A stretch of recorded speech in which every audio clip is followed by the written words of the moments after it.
Españoles, who is a professor of Aramaic at the University of Salamanca. Yeah? A professor of Aramaic, but she is also very much interested in issues of identity of the Christians of the Middle East, the Syriac-speaking Christians. He himself is from Herbul. It's a small village in eastern Turkey, and the whole village of Herbul no longer exists. All the Herbulaye, all the people of Herbul, live today near Paris or in Mali. I'm happy to give you the floor. Well, first of all, I would express my thanks, my deep thanks to President Toyle and Professor Hayden and the Leuven University for this invitation to talk about a topic which is quite sensitive, as you will realize.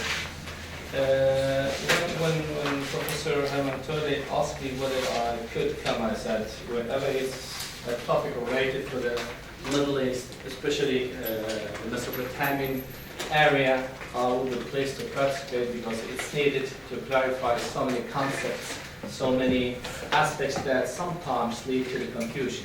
And that's why I have chosen in order to have enough time to talk about the topic, I'm going to talk about 40-45 minutes maximum, yes. And then we will have. Tell you that.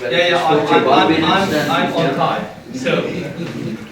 So the topic, as you see, the Aramaic-speaking Christians in Mesopotamia: history, identity, and diaspora.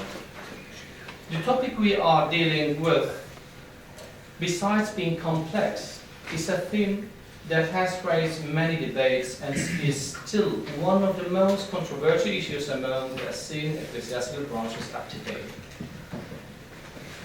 The history of this people is huge, both in content and space of time. Because of this density, it's advisable to start this lecture with some explanation of some technical expressions related to the history and identity of this people. Many possible definitions about the history and identity of the inhabitants of Mesopotamia have been given, but few of them have been illuminated. This fact is due to certain historical circumstances that did not favor the flow of information that could shed a bit of light upon the real history of the inhabitants of Bet Nahrain. Bet Nahrain is the designation, is the translation of Greek, but probably the Greek translation of Bet Nahrain is Mesopotamia. The adverse events have destroyed uncountable sources, besides the annihilation. Just a second, I'm sorry to take it.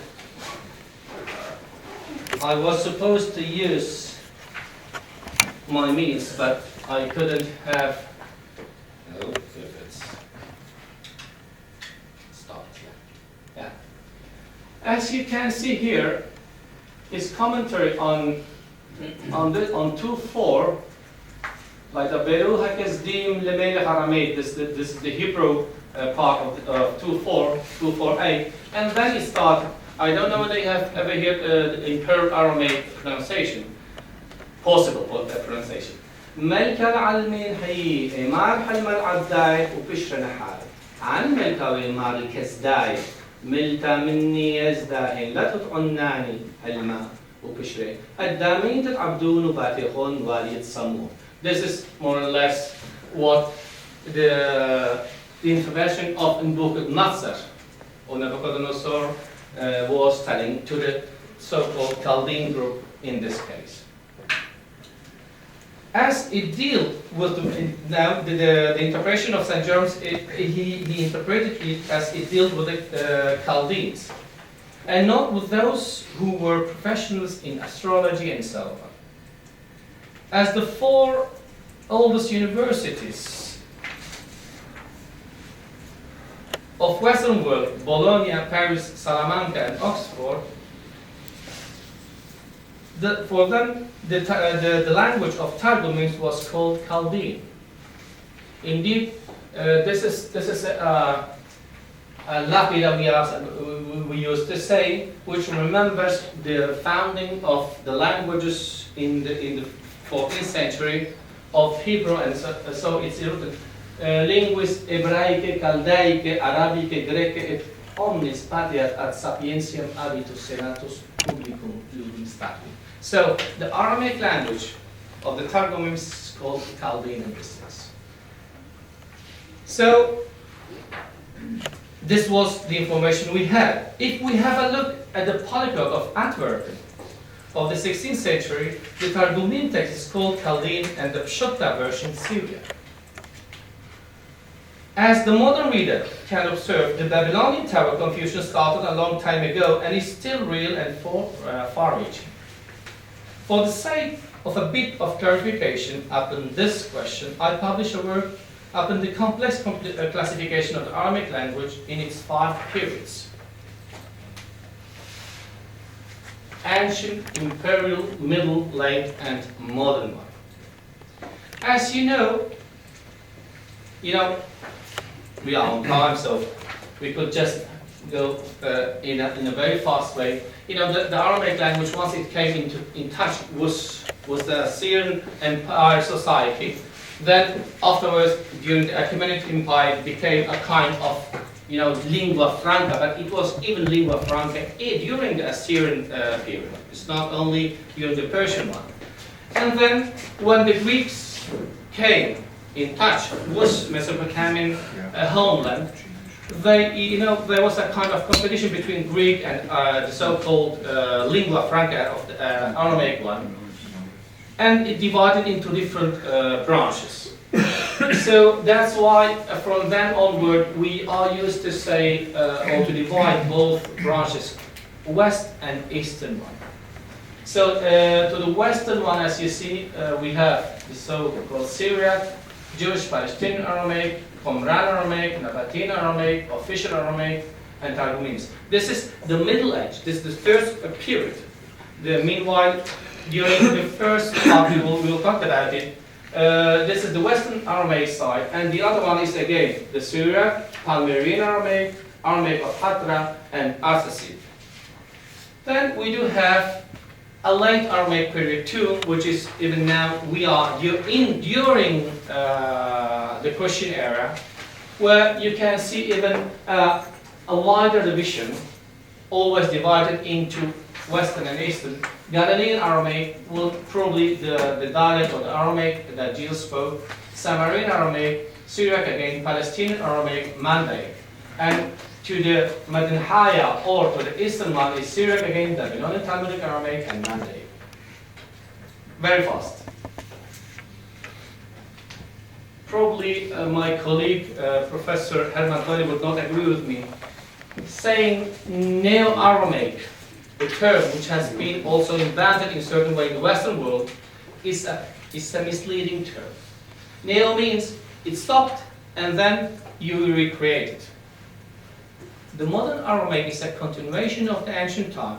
Of course, changes have taken place as any other language, the Aramaic language has developed into different dialects.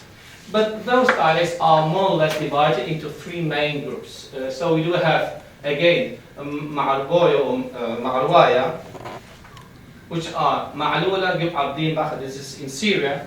Then the central one, Turoyo, there are friends of us who speak Turoy, Abdin, Lakhsho in Diyarbakir, Hamida is called. And then we have the eastern one, which is, even my colleague, Professor Acho, he said, where do you come from? He didn't know even that Herboli belongs to the southeastern Turkey, but we still speak the Madanhaya one.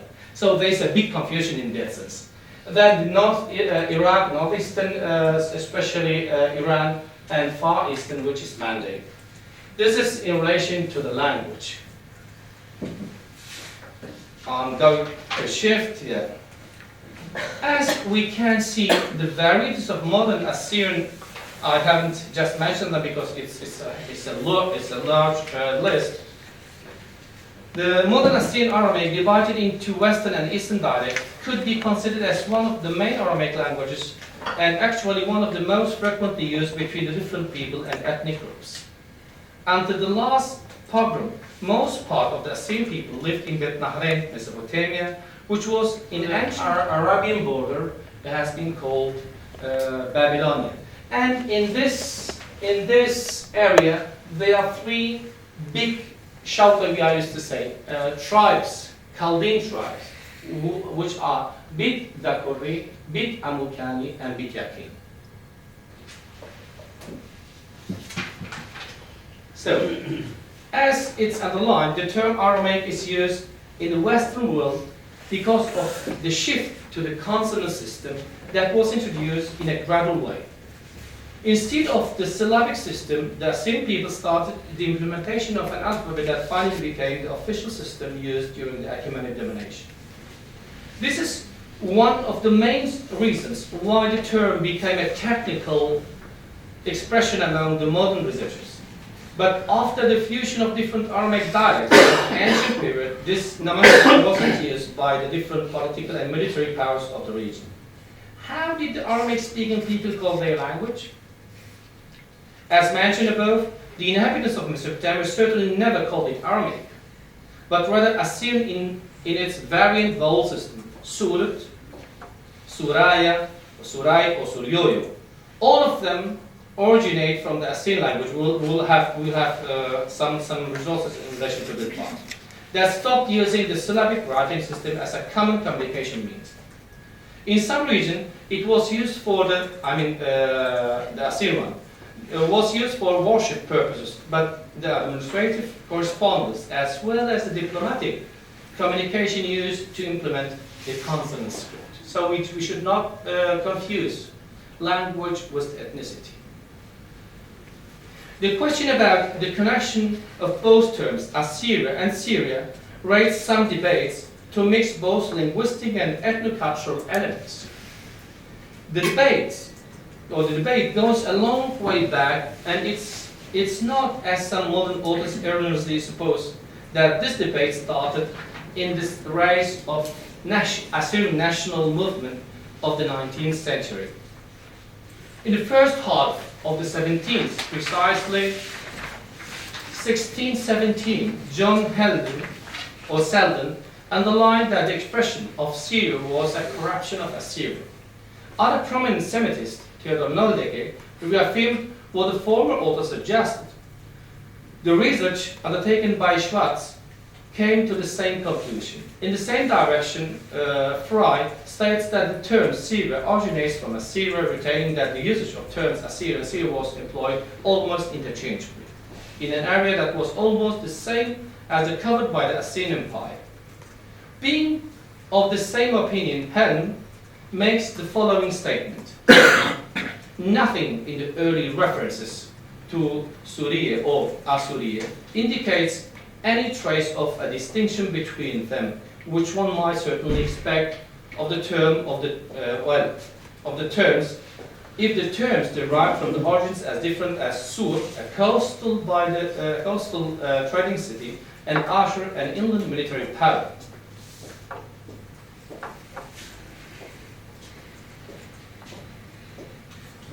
This position is recently reinforced by the publication of the hieroglyphic Leuven and Phoenician bilingual inscription from Çanakkale, actual Turkey, which has been published by Tekoğlu and Dömer.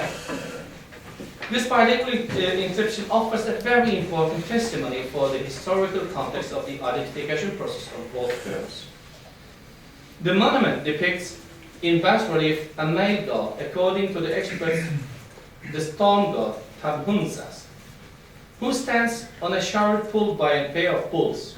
The statue is dedicated by Valikas Uruki, king of Hiyala, the actual Adana, Turkey, or which was called Cilicia, who is well known from the Neo-Assyrian sources of Tiglath-Pileser III, 8th century, 744 until 727, and Sargon II.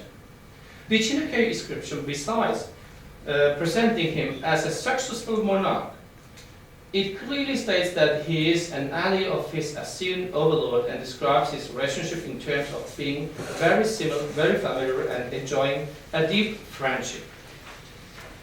As you can see, I'm not going to read it the whole. In this inscription, there is a clear relationship of terms Assyria and Syria. From both inscriptions, one can clearly summarize that the Leuven Suraiwa Inisa and the Suraiwa Izaha are equivalent to Phoenician Ashur in singular and Ashurim as well. As Schrödinger correctly, he is one of the, let's say, young generation researchers and specialists in the field. He observes the Leuven forms are truncated version by way of emphasis of the Phoenician ones. The observation that the loss of a mobile is a characteristic phenomenon in nomina propria of the Anatolian milieu. From a linguistic and historical point of view, both terms mean the same. They refer to the same people and culture that survived under the rise of Christianism that introduced important changes. But at the same time, it kept in its language the main elements that characterize these people on one hand, but on the other, their tenets, especially the Christological discussions, divided them forever. Their history is mainly known in this context. Their past of the last 2 millennia is replayed of divisions on an ecclesiastical level. From the fall of the Assyrian power, no national important conflict had taken place. It was always because of theological disquisitions that separated them in an irreparable way. The split achieved levels that gave rise to even new vowel systems we call today East and West. This unbridgeable gaps have given rise to different ecclesiastical denominations that have gradually become a kind of ethnic and national identity. This is a typical process of Semitic tribal system that usually combines his ethnic identity with his religious one. As I underlined, we are in a Semitic environment. We have to keep that in mind. As I underlined above, through the fusion of both powers in the figure of the spiritual leader, the religious designation almost eclipsed the national one. Accordingly, when the Western world came in touch with the Christians of the Middle East, they knew them principally according to their religious identity. They called them Nestorians, Jacobites, and so on. The traditional academic opinion on national identities is thought to be the product of the modern times, as Hall argues, did not exist in territorial sovereign states which dominated the international order prior to the 19th century. This social historian, among others, sees the abstract notion of citizenship as the necessary precondition for the development of national identity, which came about only with 18th century nationalism. As Simon Parkola accurately observes, the aforementioned social historian sees nation building as a central characteristic of modern nation states only, which rely on the imagined community of the nation as a legitimizing principle rather than on dynastic legitimizing principles. However, the nationalism and the concept of groups.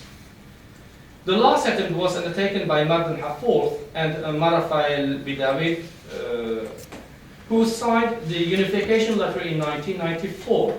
In an interview with the patriarch of the Chaldean Church, Marafael I, he says, I quote, "I personally think that this name served to add confusion. He was a well-prepared person." To add confusion, the original name of our church was the Church of the East. That's why I insisted of Eitel Mettenham.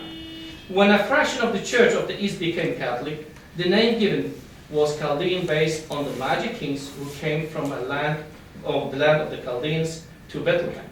The name Chaldean does not represent an ethnicity.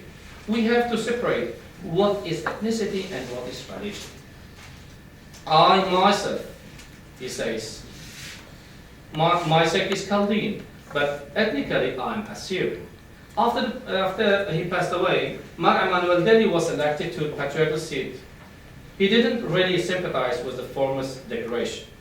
After this last one, Mar Luis Sacco occupied the throne of the Chaldean Church. Also, the patriarch of the Church of the East passed away, and his beatitude, Luis Sacco, mentions or intentions were to unify both branches under his name.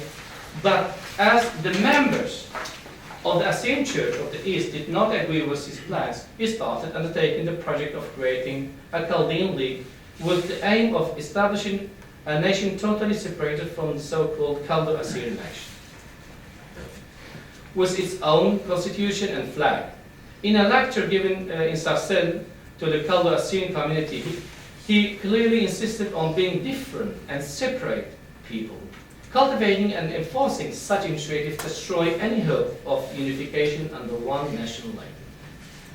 This same phenomenon happened within the name Aramean that was introduced by an Assyrian member of Bishop of the Syriac Orthodox Church, namely Julius Hanna-Aydin, because of some internal discussions between him and some other Assyrians that were studying in Germany. He shifted from Assyrian or Syriac to Aramean because of a personal discussion that led him creating a new name, Aramea or Oromoi, that many members of the Syriac Orthodox Church adopted as a national name and separated them again in 1983-84. We could mention many other events that did not anything else than separate the original inhabitants of Mesopotamia into different groups and movements.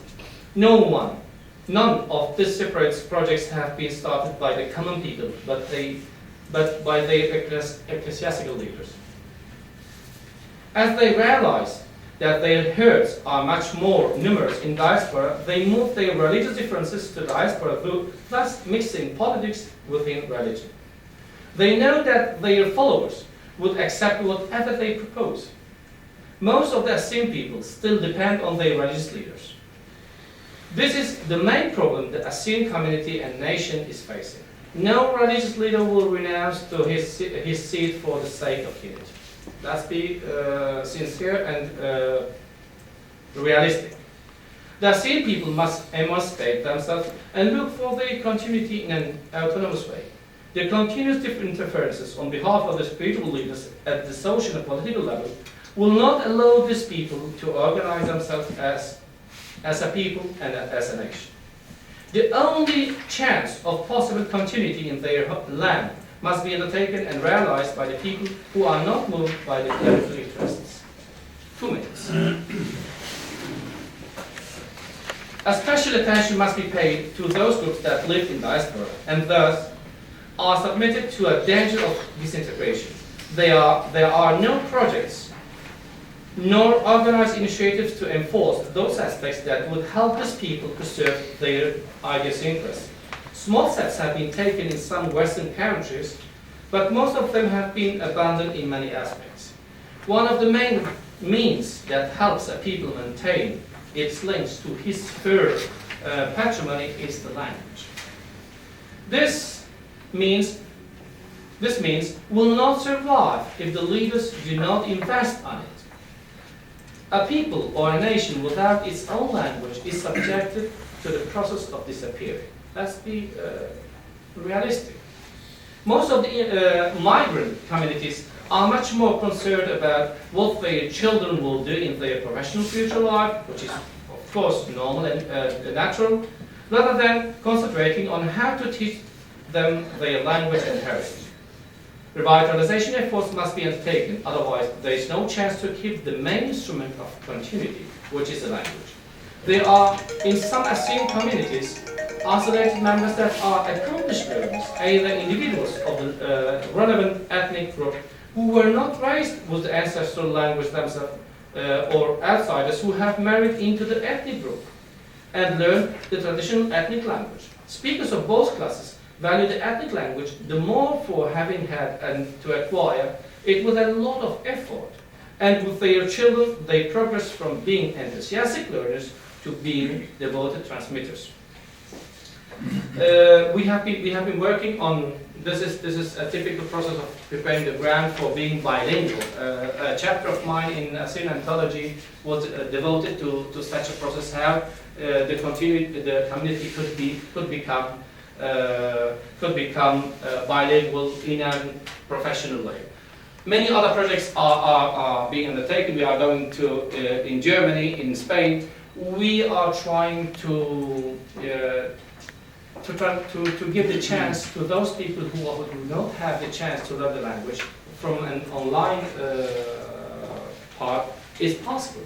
So we have now online courses. We are going to start from the University of Salamanca next year, a course of modern Aramaic, Asil Aramaic, which is the Eastern dialect I think in Germany. Nauris is here, she could talk much more about the project, the Western one. So projects are going to be undertaken, and this is the hope.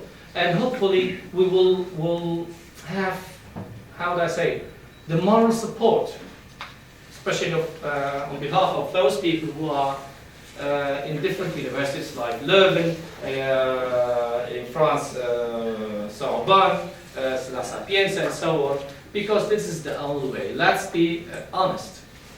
There is no chance if we don't work on those feasible projects. This is why we are trying to tell also to the community members that they have also to contribute in an effective way. Thank you for your attention.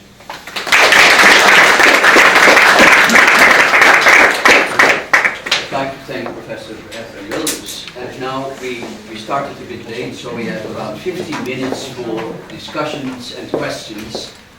Who would like to start? Please, yes. Yeah. So we use for the national race, ethnicity, A bit louder. Yeah.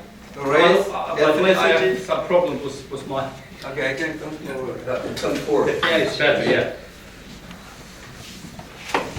So we often use 4 keywords: race, ethnicity, language, and culture. So among these things, we often also see that these notions can divide or unite people. Exactly. So which one would be most dividing or unifying factors? And I understand race, one race can have different ethnic groups, language, cultures, and so on. Is there something like a unifying race for all these groups we were discussing about? Dividing, as I mentioned, is clearly we do have at least 4 patchworks. So it's quite difficult to to put them together and to have the compromise, to work and fight for a common cause, because we are geographically even divided. This is in my opinion one of the biggest inconveniences. As far as the unification process, in my opinion, and I'm convinced, is language. And we are even working on in a way that even those cursive scripts like Sorto or the cursive of the Eastern one are used in my classes, the Strangela, because it's the point of unification of both. So they are steps, but they are small steps. But let's start. This is one of the ways where the people can understand each other, because there are 2 main dialects. The common people have sometimes huge difficulties to understand each other. So the people who are dealing with the linguistic side are trying to put a common meaning that will together be those. Yes, it's clear what you mean. Thank you. Yes. Thank you very much. You emphasized language should be the priority. Professors of language play a pivotal role in that process. You are very critical regarding the hierarchy, the ecclesiastical hierarchy, although they are there. So you emphasize the language. All right, what are you going to do with the hierarchy, because they are there? And your final sentence is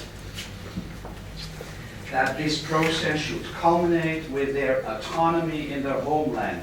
What do you mean with homeland? There is an intention. The last decade, there was always a question: what are we going to do in the so-called Kurdistan? I don't call it Kurdistan. I call it northern Mesopotamia. So if the all Christian branches do not come together and look for a territory, and people without this territory, it's not going to be possible to look for a future where you can develop by your own self. We depend always on the foreigners. First it was France, England, and then United States, and so on. And you depend always on the others. So if you don't work by your own, with the help of the others, you will not be able to rebuild and to create in an efficient way. This is why I'm not critical in relation to the spiritual leaders, but I'm conscious of the fact that after so many centuries, there is no chance if you work only one-sided. And now the community should emancipate in this sense. We should separate the spiritual part from the temporal part, and I think that we would be much more efficient. So I'm sure that the language is one of the means. If you don't have a language, you are dying. So. Thank you. Apple, please. I agree with you on the point about the language. The language is certainly a unified factor, but the reality even now, the language it is different. Even it falls in the whole understanding of belonging to the Aramaic language, but they are not just little different dialects.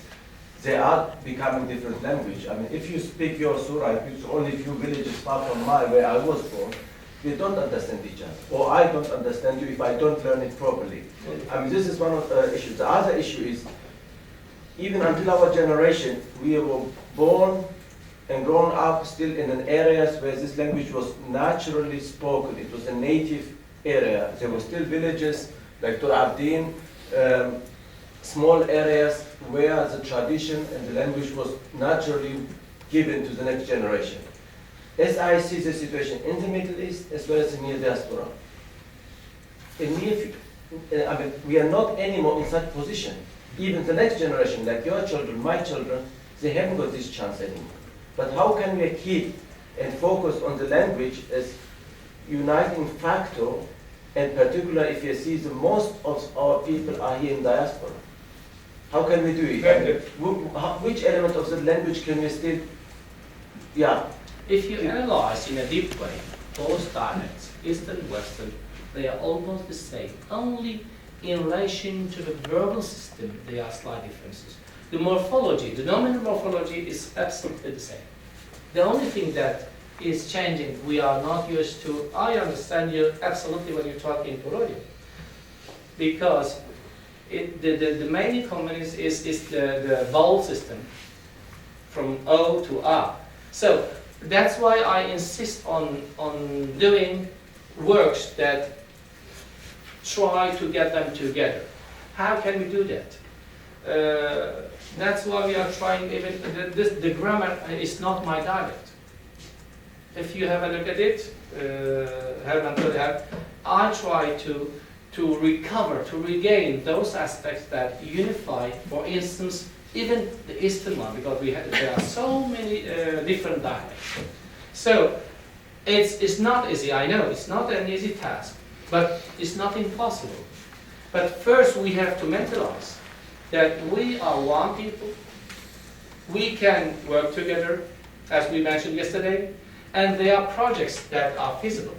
So let's be practical and realistic in this sense. So of course we have to work together, and especially in my classes I never teach the cursive one. I teach always in the Bangla one. So my students will teach the same. So we are creating schools in this sense. Well, I would like to ask a question too. Well, you, to a certain extent, blaming the religious leaders for not being capable of bringing unity into your people. But what about the tragic situation you're confronted with in the diaspora? All those struggle on a correct denomination. It is as divisive as the religious privileges. Absolutely. And how are you going to overcome that? And your etymological approach, I personally am afraid, will not help us or help you. Yeah, probably. You might be right, but we have to start from somewhere. The unification intentions in diaspora, if our church leaders would not mix in any issue or affair, even from a linguistic point of view, from a political point of view, let them commit their mistakes. This is what I mean emancipative. What they should do is to give us the chance to come together by our own. You know, we live, even we are in diaspora, we live under the tribal system. Let's be honest. And this is one of the inconveniences. So far we develop into a kind of, or we put all efforts together, or we will be disappearing, because here is much more dangerous than there. Because there was always a kind of, you know, I'm this because I have my faith. But here, you are one of the mass. But why then do groups of your community or communities still insist on the importance of being called Assyrian or Chaldean? And why is it not possible to think of something else? Yeah, Mesopotamian would be probably the best in this sense. Because we depend on our leaders, because even we are here, the imperatives, the directions, the indications that come from there. This is one of, in my opinion, probably I'm wrong, one of the biggest inconveniences. So now there is an academic point which is still starting. Probably it will be the hope and the chance to put them together. This is, in my opinion, will be the work, for example, Berlin, Salamanca, even here in Belgium. I think Leuven would be a suitable university, because I see that you have a big experience and you could even help us in this sense. Okay. Yes, the last question. Well, you can wait for later as well. No, please, we still have 2 minutes. I respect your position, but I think this is a dream. You said you're pessimistic. You're not pessimistic, you're realistic. Well, I think you should be skeptic. In this little country, we have an experience that could maybe teach you something. In the early 20th century, about 100,000 people have moved, partly willingly, partly of necessity, from the north to the south. They were all Flemish-speaking, from Flemish families, with a quite strong identity of being Flemish. Some very much, some less. They moved to the south for economic reasons. It took just one generation and it was all gone. They started teaching Dutch in the home because they wanted to keep their Dutch identity or their Flemish identity to the children. But the children went to school, the official school, in French. It just took them one generation and it was over. They all speak French, they still have Flemish names down in the south. They can't say yes or no in Flemish, and they don't want to do that anymore because they have just transformed their identity. And I'm afraid that is what happens most of the time. And some still have family in the north, and they will come there. They cannot say hello to this family. They speak French. That's a common language. That is, I'm afraid, the real reality of what is happening. And all their efforts that they did to have Sunday schools in Flemish in Sunday afternoon, it did not help them at all. They just were Francisized, or whatever you call it, the children. Just one generation, and it was over. Yeah, I'm indeed. afraid that's the reality. Indeed, this is the same phenomenon is starting now among the different Assyrian communities or Syria, Chaldean, and so on. Now we have, not my generation, not our generation, this incoming generation is learning both dialects. And I'm sure that as it happened centuries ago, it will come again together, but it will take long. The problem is because the Western mentality is absolutely different in this sense. Maybe. In relation, yeah, this is one of the points, because we are too tribal. We have to keep that in mind. Yeah, this is the problem. That's Okay. probably. Thank you very much. Thank you And- for your attention. Okay, well, that's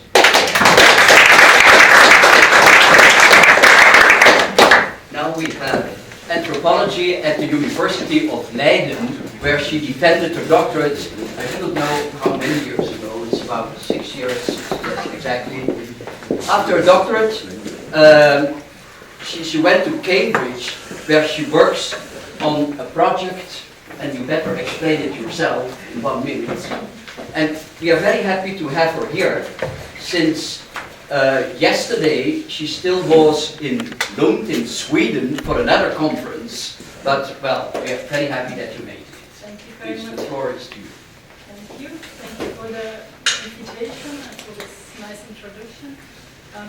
So I went to Cambridge to continue working on the identity changes taking place among the second generation Syrioi, and 2 years ago we developed also a project teaching modern Aramaic online, the dialect of Torabdin, also known as Turoyo, and it's now online available in about 6 languages.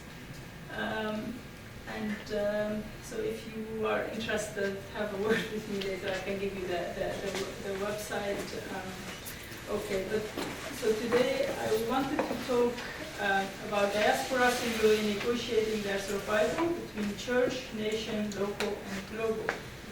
With a focus on the Syriac Orthodox Church, I will use the Arabic name Syrioi to refer to this group. While Syrioi, the ancestral homeland, struggle for their physical survival and fear for their cultural future survival and future prospects in the Middle East, diaspora Syrioi discuss the survival of their people in a global context of cultural survival. In this paper, which is very much work in progress, I will discuss how diaspora Syrioi negotiate the survival of their people worldwide. I argue that in the status quo of today, Syrioi do not have a strong orientation in relation to their survival because of the absence of a hegemonic discourse and orientation, both at church level and at the level of political movements. The church does not have the capacity to react effectively and is passive rather than proactive in reacting to such situations. Among lay people, network of activists develop and break down or become less effective, depending on resources and individual involvement of people, but these networks never manage to reach out at the level needed for cultural survival and flourishment. The 20th century, assimilation and dispersion. For today's Syrioi, the 20th century has been remarkable. Thank you for this elaborate paper, Norris. I'm really glad to hear it, and I wish you had been yesterday here when I was talking about some aspect related to this. You see, what you two things. What you provide quote from Bishop Polycarpus, and also how you refer to the factors of clergy. Both of them are not defending, but one has to see it with what Polycarpus said in the context if you have got the choice, yeah, to protect faith or other cultural elements. He made as a clergy, as a bishop, the choice of faith. And one has to see it, but you referred also to the third one. But other aspects of the clergy not really facing the point that you mentioned and not dealing with them on the cultural and also linguistic issues, which has also the discussion with Afram Yildiz before. I think it's not the question of not wanting, it's more the question of not being able and capable of doing it. No, I agree, but so I didn't say anything about their but so for me also the fact that they kind of ignore it shows that either they don't want to see it because they are not capable in finding, they don't have the potential. They don't have the potential to solve these questions at the moment, and they don't dare. It's a combination of factors which is complex. I agree with, but I just wanted to give a first glance of the situation. And then after that, Ephraim, as was to be expected, of course. Please. In your talk, you distinguish between lay people and the church. Personally, I would say lay people are also the church. Yes, But my question is, Is that your distinction, lay people and the church, or do the lay people themselves experience like that? You know, I'm Syriac, but the church, that's Polycarpos and the parish priest and so on. No, so perhaps I should say from a lay perspective, because they are not in the position of the clergyman. And I mean, this is work in progress, so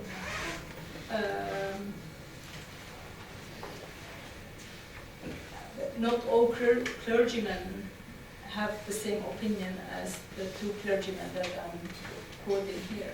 So it's, but historically this has been the stance of the church. So, and in time of crisis, the representative clergyman became this stance. It has been,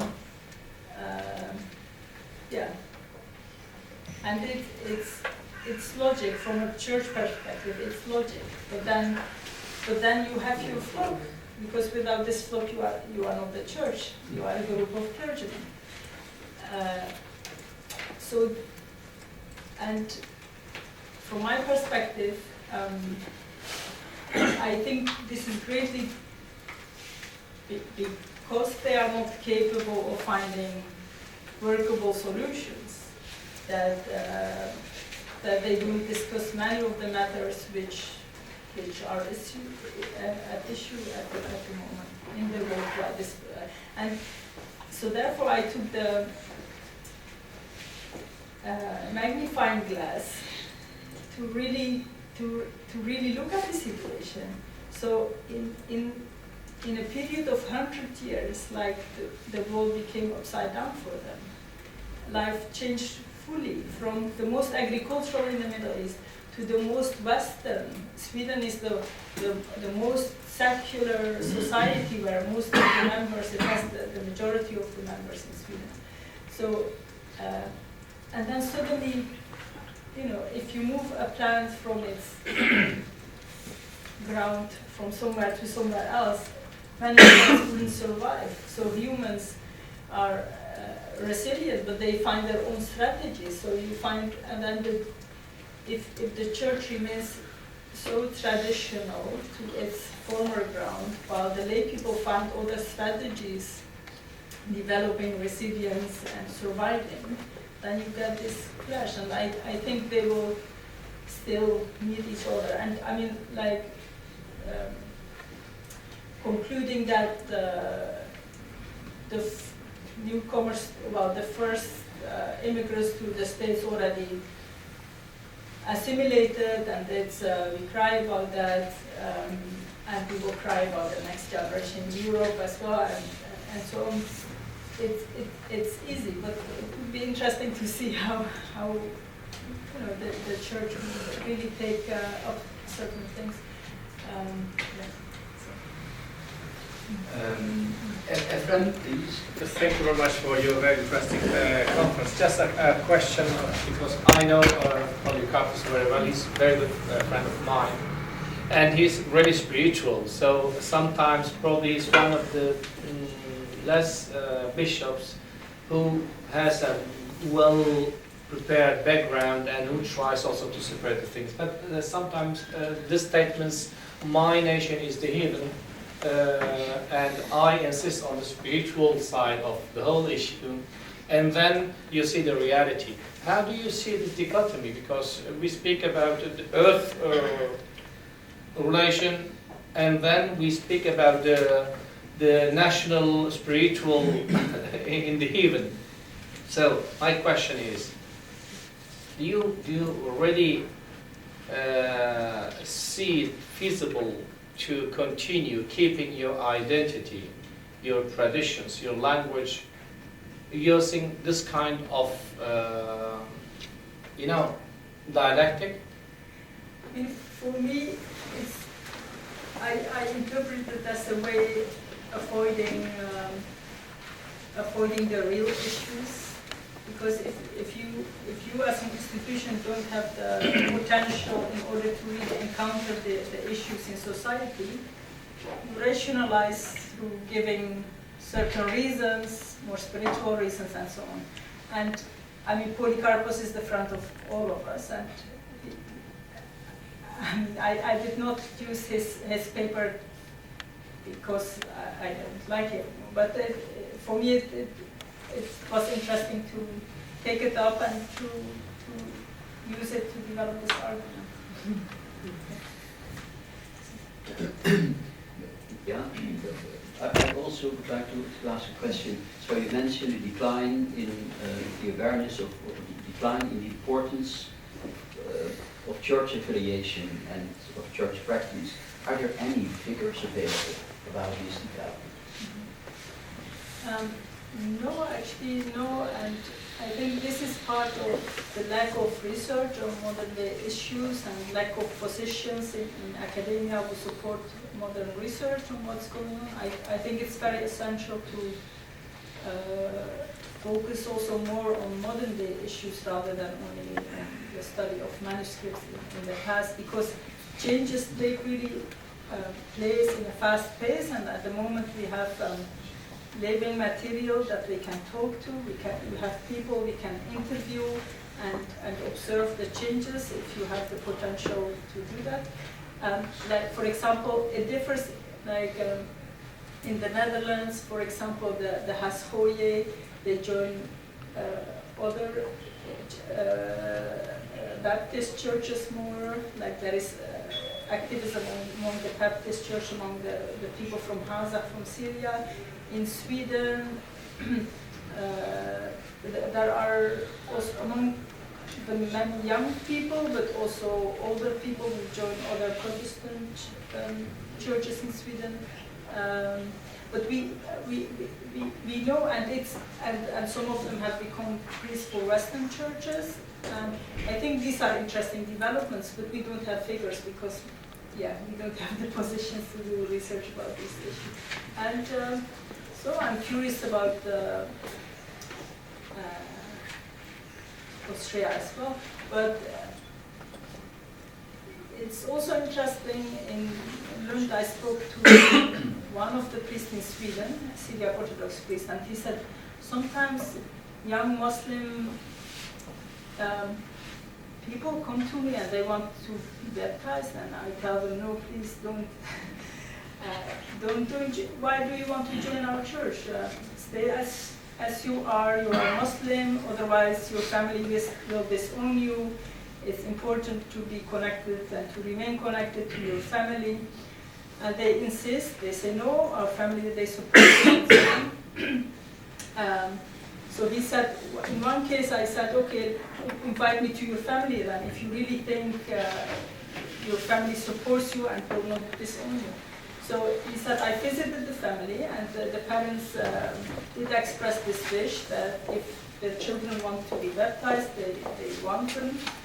And the father also said, actually, I would also like to join the Christian church, but I'm too old and it would lead to too many social issues within my broader Muslim family, so I will remain as I am, but if my children choose to be baptized, then.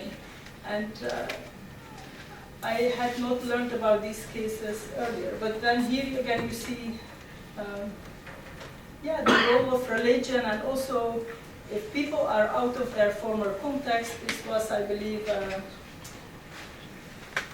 family from Turkey based in Sweden for a longer period, for some decades. So they are out of their context, and they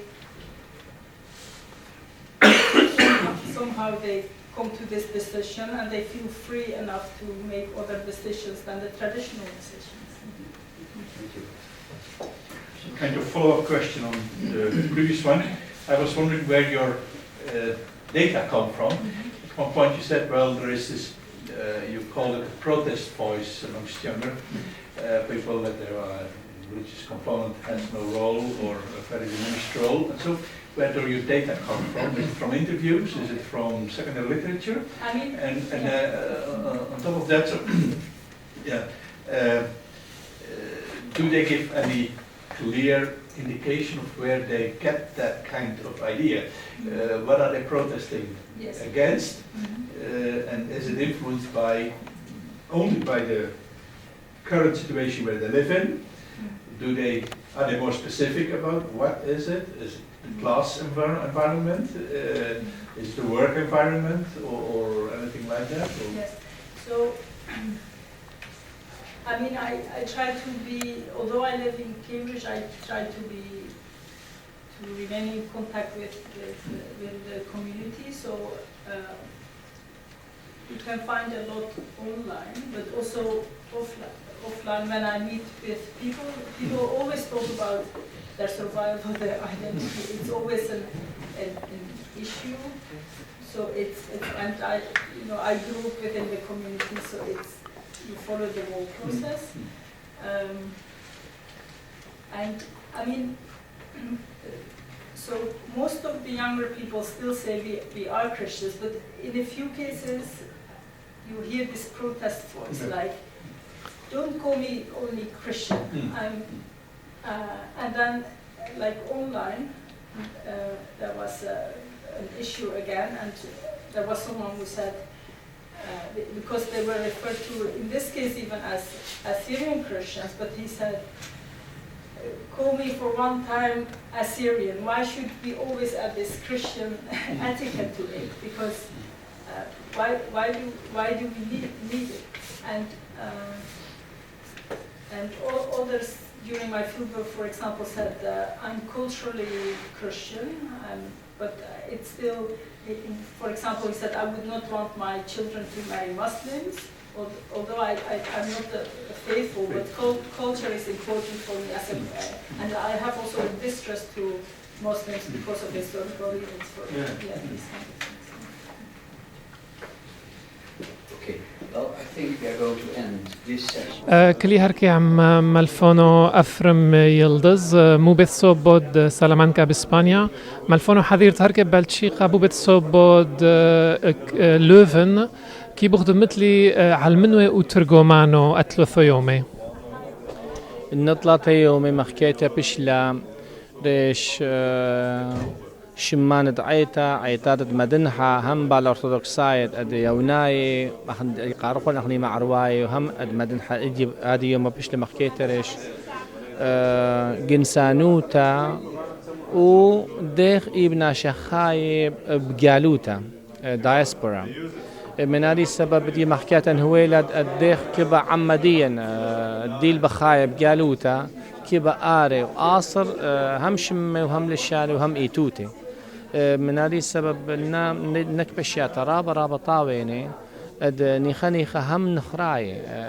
مخد خبل شكناي يعني أوروباي اد يدي دخيل بنيا الطيروتن دخيل ويدا شخلابة دخل ويرا شخلابة جو عمديا بالا عيتانايا مسب عمديا ليل هذا بريشة آخر خمك ناشم تخميني بالا عيتانايا بريشة اللي خقصة بس مسبب من زونا هذه برشونال بريا ومني خني خكيبا قدار خيتا محكيتي شياني وديخ إبن جاخر تباشو خعم وخاطرة وخليشان بوما مليذخ محكيلخ إيهيوثو لاتيو بس مصرتو بوزجودو بيعيتو إلو بوليشونو أي دربو كي بغد دمتلانو ميدانو